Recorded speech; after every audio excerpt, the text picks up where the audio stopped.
가족보다 더 가깝다고 생각했고 제 인생이 끝날 때까지 평생 함께 할 줄 알았던 친구가 있습니다.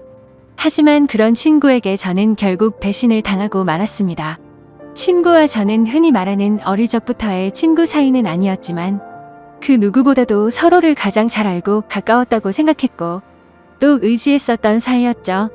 우선 저는 30대 초반이며 서울 토박이로 생활을 하고 있습니다. 그 친구를 처음 알게 된 지도 벌써 10년이 훌쩍 넘은 얘기죠. 친구를 처음 알게 되었을 때는 대학교 때 시절 알게 되었습니다. 처음 대학교를 가는 날 마치 학창시절처럼 낯선 사람들이 가득했죠. 그런데 제 옆자리에 앉았었던 그 친구는 제게 먼저 말을 건넸습니다. 자신은 어릴 때부터 제주도에서 자라서 낯선 환경이라 저에게 잘 부탁한다고 하더라고요. 근데 저도 서울에 살았을 뿐이지 여기 있는 모든 게 다 낯설고 부담스러운데 이런 부탁을 하니 뭔가 부담스럽긴 했지만 반갑기는 하더라고요. 근데 그 친구의 성격은 그렇게 타고난 사람이었죠. 처음 보는 사람에게도 아무렇지 않게 다가가는 그런 성격의 친구였습니다. 그때 당시에는 저도 너무 부담스러운 자리였기에 말을 걸어주니까 고마웠습니다. 제게는 낯선 환경에서 도움이 돼주었던 친구였죠.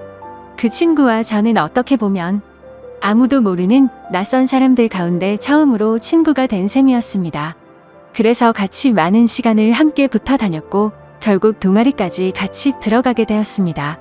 지금은 그렇지 않겠지만 제가 대학교 생활을 할 때만 해도 특정 동아리는 마치 군대 마냥 군기가 엄청 강했습니다. 저는 동아리 활동은 취미라는 생각이 강했었고 언제든지 그만두면 그만이지라는 생각이 있었습니다. 하지만 그때 당시 제가 그 동아리에 들어가게 된 이유가 있었죠.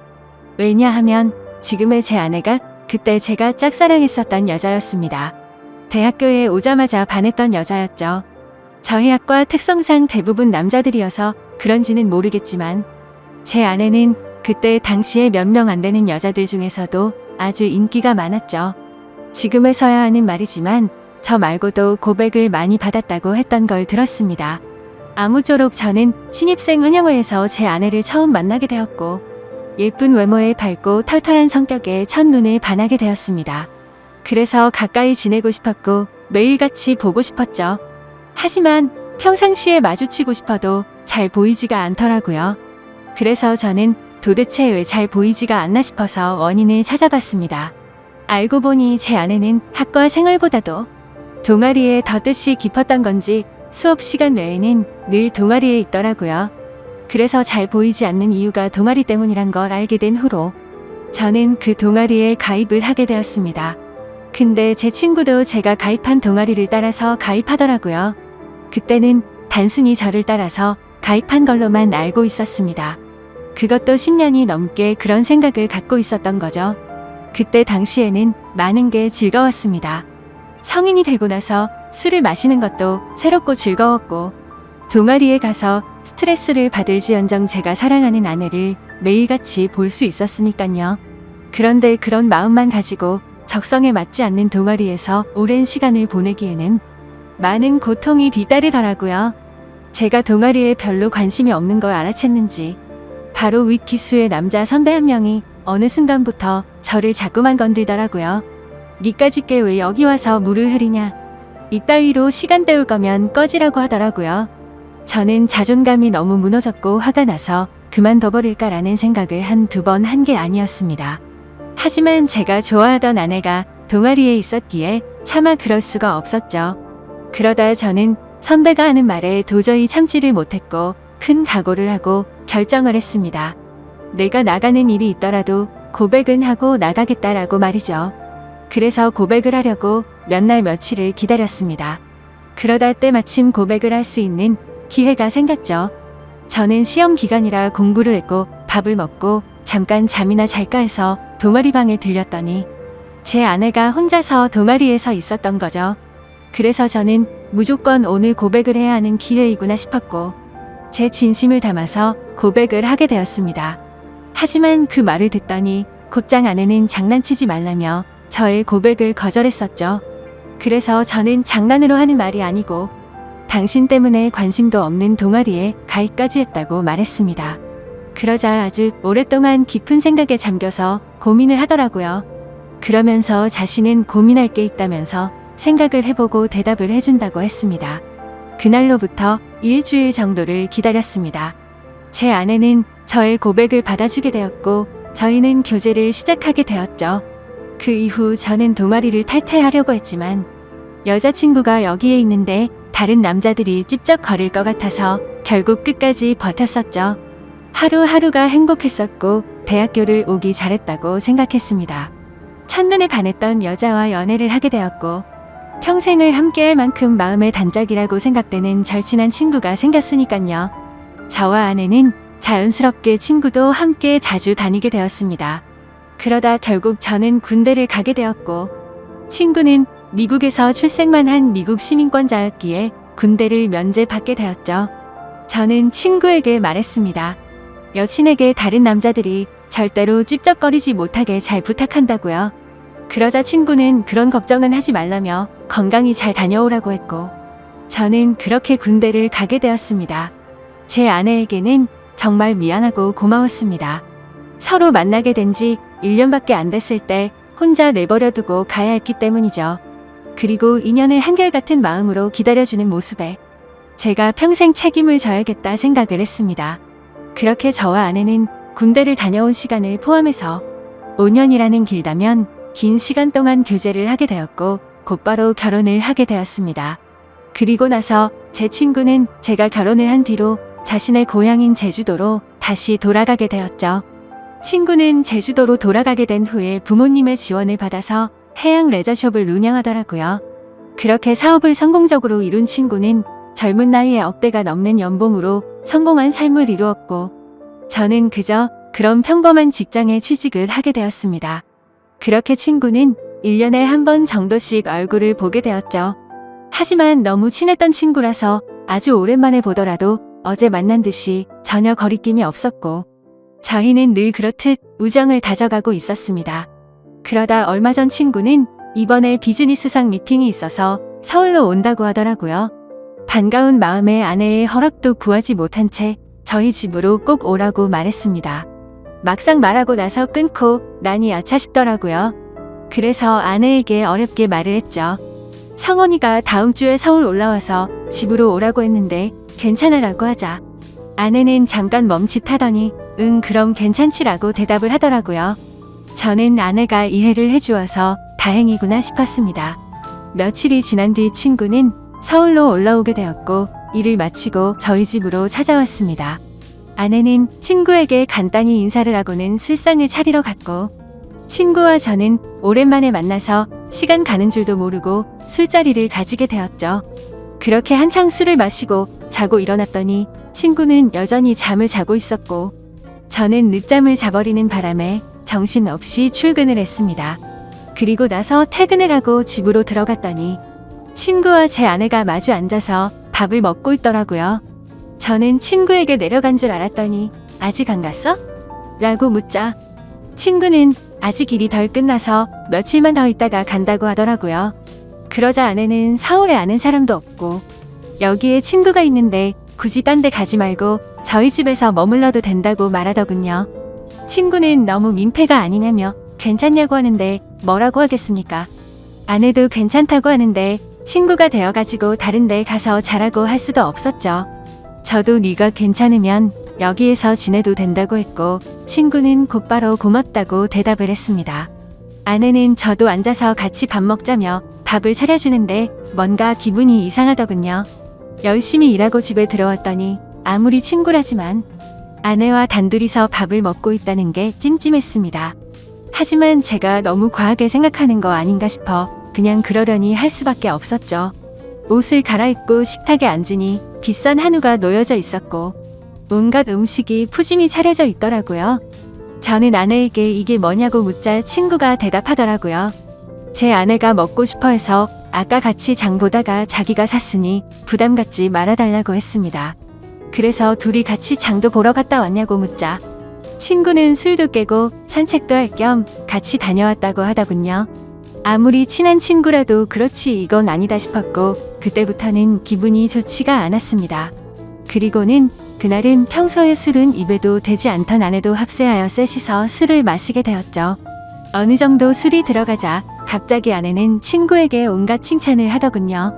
어떻게 너는 나이가 먹어도 아직도 예전 그 모습 그대로냐며, 섬에 살아서 그런지 피부도 까무잡잡한 게 왜 이렇게 몸이 좋냐며 묻더라고요. 그러자 친구는 만져볼래?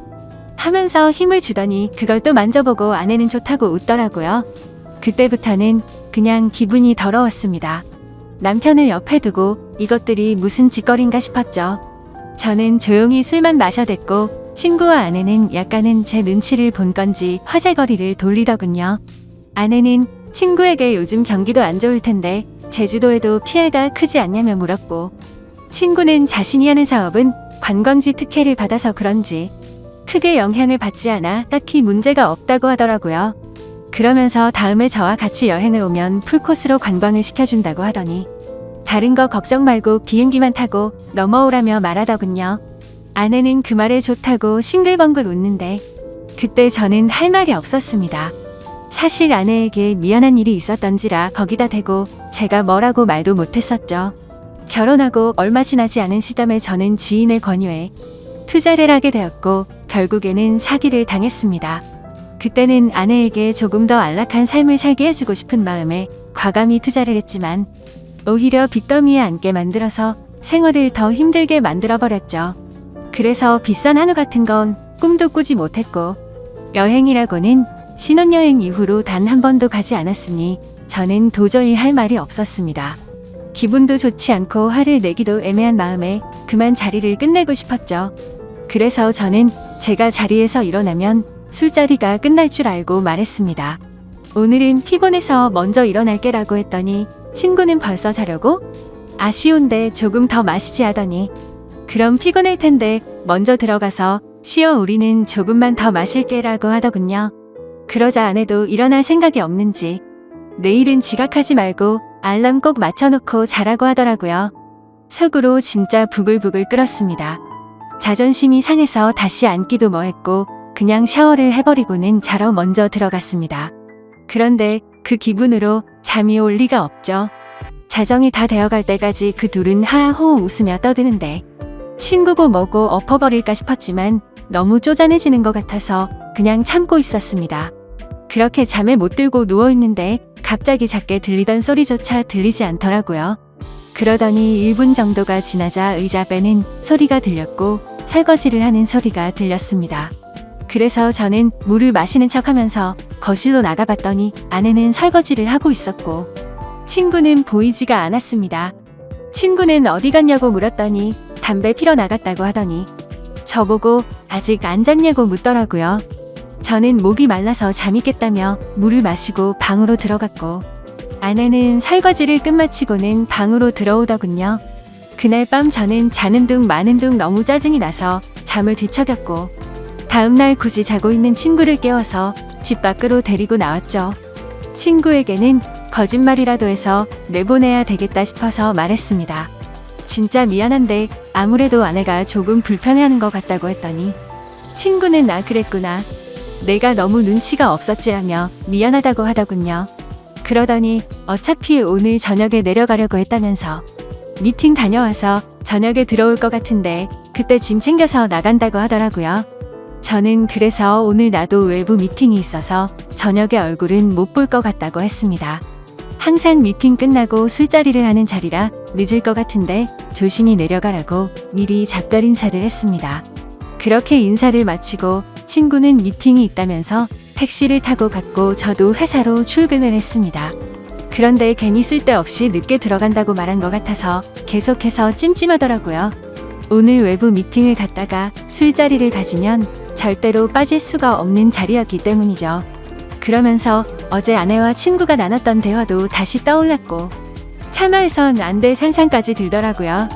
그런 말도 안 되는 상상을 하다 보니 제 정신이 아니었던 건지 집에다가 카메라라도 설치해야겠다 싶었습니다. 이미 온갖 더러운 생각을 가진 저는 밥 생각도 없었고 점심시간을 이용해서 초소형 카메라를 사서 집으로 갔습니다. 아내는 항상 그 시간에는 운동을 가는 시간이라 집은 역시나 비워져 있더라고요. 저는 얼른 난방에 카메라를 설치했고 다시 회사로 돌아갔습니다. 그렇게 저녁이 되었고 친구와 아내에게 연락을 했습니다. 친구는 지금 미팅이 일찍 끝나서 비행기를 타러 간다며 다음에 보자고 대답을 했고, 아내는 친구 배웅해주고 집에서 쉬고 있다고 대답을 하더라고요. 그래서 저는 내가 너무 제정신이 아니었구나 생각을 하면서 괜히 쓸데없는 돈 썼네 싶었습니다. 그렇게 저는 외부 미팅을 갖고 술자리를 마친 뒤에 집으로 들어갔습니다. 항상 그 자리는 만취 상태가 될 때까지 마시는 자리였기에 그날도 저는 만취 상태가 되어 있었죠. 집으로 들어가 보니 친구는 없었고 그 정신없는 와중에도 뭔가 찜찜한 기분이 풀린 것 같고 좋더라고요. 그렇게 저는 침대에 눕자마자 곧바로 잠이 들었고 아침에 일어나자마자 또 정신없이 출근을 했습니다. 그렇게 하루 종일 일을 하고 있다가 아차 싶더군요. 어제 설치한 카메라를 회수 못한 게 생각이 났던 거죠. 혹시라도 아내가 알아차리면 엄청나게 큰 싸움으로 번질 것 같아서 퇴근하자마자 빨리 치워야겠다라고 생각을 했습니다. 그래서 저는 퇴근하자마자 곧장 집으로 들어갔더니 아내가 집에 없더군요. 아내에게 전화를 했지만 받지를 않았고 어디 갔냐고 카톡을 보냈지만 답장이 없더라고요. 그래서 일단 아내가 들어오기 전에 카메라를 치워야겠다 싶어서 뺐습니다. 근데 아내는 2시간이 넘도록 전화도 오지 않고 카톡 답장도 오지가 않았습니다. 슬슬 짜증이 나기 시작했고 진짜 아내가 바람이라도 났나 싶었죠. 그래서 저는 갑자기 카메라 생각이 번뜩 났고 저장된 영상을 돌려봤습니다. 근데 정말 너무 충격적인 장면들이 그대로 녹화되어 있더군요. 제가 카메라를 설치하고 집 밖으로 나간 지 2시간 정도가 지나자 남자 여자 목소리가 들려오더니 제 아내와 친구는 방으로 키스를 하면서 들어왔습니다. 정말 그 모습을 보는 순간 바로 욕이 튀어나왔고 소리를 질러댔습니다. 그 둘은 자연스럽다는 듯이 제 침대에 누워서 스킨십을 하는데 너무 역겨워서 도저히 보질 못하겠더군요. 그래서 빨리 감기로 넘겨버렸고 오늘 날짜로 찍힌 영상을 봤더니 제주도로 내려갔다던 친구놈이 또 아내와 제 방으로 들어오는 겁니다. 너무 큰 충격을 받아서 할 말이 없고 생전 처음으로 눈물이라는 걸 흘렸습니다. 슬퍼서 우는 게 아니라 분노가 극도로 치밀어 오르다 보니 눈물이 난다란 걸 깨달았죠. 그러면서 제가 퇴근하기 1시간 전쯤 남편이 들어올 수도 있을 것 같다면서 계속 같이 붙어 있고 싶은데 아쉽다고 하더니 나가서 같이 있자고 하더니 화면에서 사라졌습니다. 제가 그 영상을 보는 중에도 제 아내는 친구놈과 밖에 나가서 같이 붙어 있었던 거였죠. 저는 그래서 바로 친구놈에게 전화를 했습니다. 역시나 전화를 받지 않더군요. 근데 아내와 달리 몇 통을 걸었더니 전화를 받더라고요. 저는 침착하고 물었습니다. 제주도에 조심히 잘 내려갔냐고 물었죠. 그러자 친구는 잘 내려왔지. 그게 그렇게 궁금해서 전화를 이렇게 몇 통씩이냐고 했냐고 묻더군요. 그 말을 듣고 있는데 아내에게서 카톡이 바로 오더군요. 친구랑 오랜만에 만나서 영화를 보고 있다고 거짓말을 아주 자연스럽게 하더라고요. 카톡을 보자마자 더 이상 저는 분노를 참을 수가 없었고 곧바로 욕을 했고 소리를 질렀습니다. 네가 내 친구라는 놈이 어떻게 내 아내랑 바람을 필 수 있냐고 했죠. 그놈은 당황하면서 무슨 소리냐며 무슨 근거로 그런 말도 안 되는 소리를 하냐고 하더라고요. 저는 그래서 내가 전에 집에 도둑 들 것 같아서 카메라 설치해놨는데 이건 몰랐냐고 욕을 하니까 갑자기 아무 말이 없더니 전화를 끊더군요.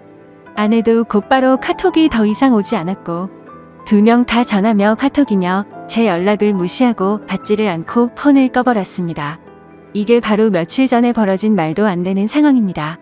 어떻게 이런 일이 벌어질 수가 있는지 너무 충격적이어서 말도 제대로 나오지를 않습니다. 이미 장인 장모님께 연락해서 있는 사실 그대로를 말한 상태이고요. 더 웃긴 건 친구놈은 죄다 거짓말 투성인 정신 나간 놈이었습니다. 친구놈이 운영하고 있다는 해양 레저숍의 연락처를 알아내서 전화를 해보니 전화가 되지 않더라고요. 그래서 저는 로드뷰를 이용해서 그 위치를 찾아냈고 근처에 있는 가게에 연락을 해서 물어봤습니다. 정말 죄송한데 제가 급한 일이 있어서 그런데 그쪽 옆에 있는 해양 레저숍 혹시 문을 열었냐고 했더니 이미 폐업한 지 몇 달이 됐다고 하더라고요. 그리고 너무 답답한 마음에 대학 시절 같이 알던 친구에게 연락을 했더니 결국 설마 했는데 그 둘이 사고를 칠 것 같더니 일을 냈구나라고 말하더군요. 무슨 말이냐고 물어보니 제가 군대에 갔을 때도 이 둘은 매일같이 붙어 다녔다고 하더라고요. 그래서 주변에서 이상하게 보긴 했지만 딱히 스킨십을 하고 이랬던 건 아니었고, 제가 있을 때도 셋이서 자주 다녔기에 그냥 친구 사이로 같이 다니는구나 했답니다. 도대체 어떻게 사람이 이런 거짓말을 아무렇지 않게 할 수가 있을까요? 아내는 그 친구놈의 재력이 부러워서 정신이 나갔던 건지, 아니면 대학 시절부터